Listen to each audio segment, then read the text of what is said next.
ہمارے ملک میں اور بلکہ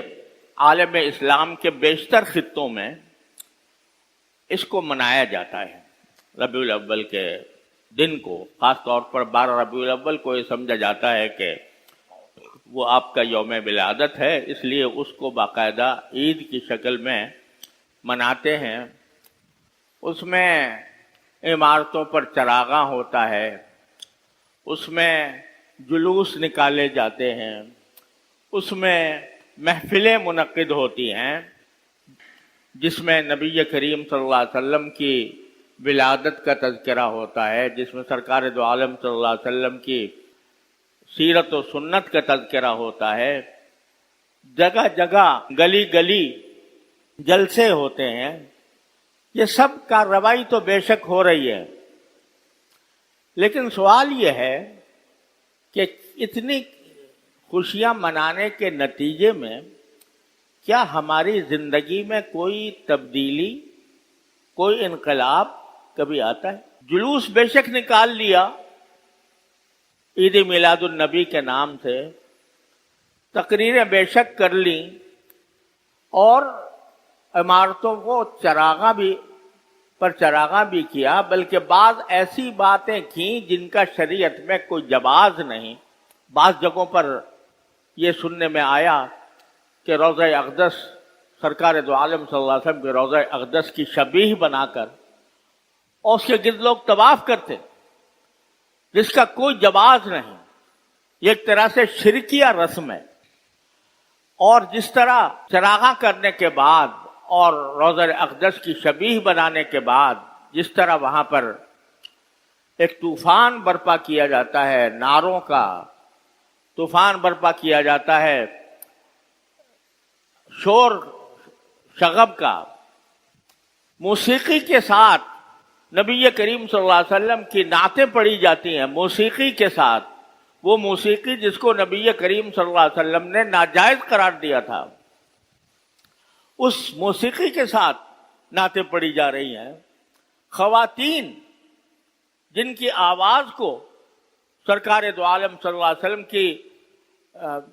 ازواج مطہرات سے بھی یہ فرمایا گیا تھا کہ تم اپنی آوازیں پست رکھا کرو، اور جن کے بارے میں بعض فقہاء کرام کا بلکہ ایک اکثریت کا یہ موقف ہے کہ عورت کی آواز بھی عورت ہے، یعنی آواز کو سننا غیر محرموں کے لیے لذت لینے کے لیے حرام ہے، لیکن وہ نعتیں پڑھ رہی ہیں، اور نعتیں پڑھ کر اس کو پھیلایا جا رہا ہے، لوگ اس کو شوق اور رغبت کے ساتھ سن رہے ہیں۔ یہ سارے وہ کام ہیں جن کو نبی کریم صلی اللہ علیہ وسلم نے منع فرمایا تھا، اور اس سارے ہنگامے میں یہ سوچنے والا کوئی ہے کہ نہیں کہ سرکار دو عالم صلی اللہ علیہ وسلم کی کچھ تعلیمات تھیں، آپ کی کچھ سنتیں تھیں، اور آپ اس دنیا میں اس کام کے لیے نہیں آئے تھے کہ آپ کے نام پر میلے لگائے جائیں۔ آپ نے یہ فرمایا تھا کہ لا تتخذوا قبری عیداً، کہ میری قبر کو بھی عید نہ بنانا، میلہ نہ بنانا کہ وہاں پر میلہ لگاؤ۔ میلوں کو آپ نے منع فرمایا تھا، لیکن آپ کا جو اصل مقصد تھا وہ دنیا کو، انسانیت کو ایک صحیح اور اللہ تعالیٰ کے رضا کے مطابق زندگی گزارنے کی دعوت تھی۔ وہ دعوت کہاں گئی؟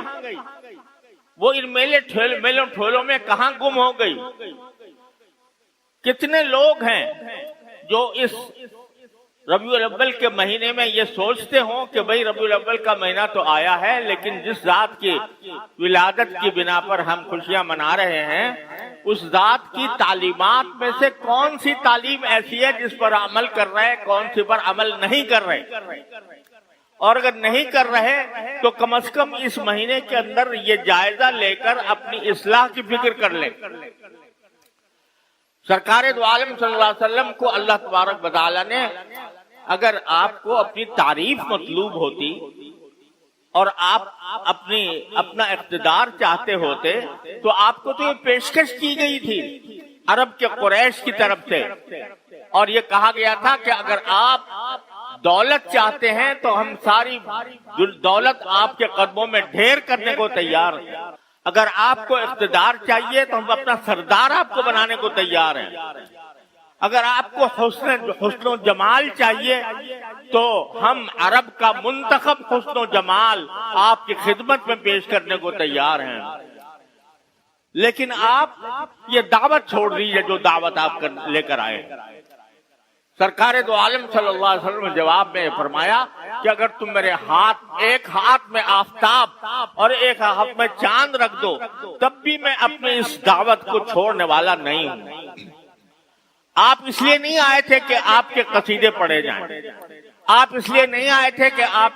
دنیا سے اپنی تعریف کرائیں،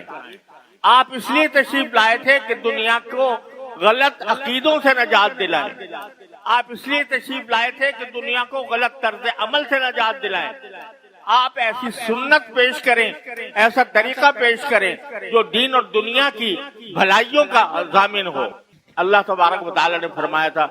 لقد کان لکم فی رسول اللہ اسوۃ حسنہ، لوگوں اللہ کے رسول کی زندگی میں تمہارے لیے ایک بہترین نمونہ ہم نے بھیجا ہے۔ یہ نمونہ ہم نے اس لیے نہیں پیش کیا کہ صرف ان کی تعریف پر تم اکتفا کر لو، ان کے شان میں قصیدے پڑھ لو، بلکہ اس لیے بھیجا تاکہ اس نمونے کو دیکھو اور اس کی ایک ایک ادا کو اپنانے کی کوشش کرو، جس کا نام ہے اتباع سنت۔ تو اصل چیز، اصل مقصود ہونا یہ چاہیے کہ جب یہ ربیع الاول کا مہینہ آئے اور سرکار دو عالم صلی اللہ علیہ وسلم کی ولادت کا جو عظیم الشان اور جلیل القدر واقعہ یاد آئے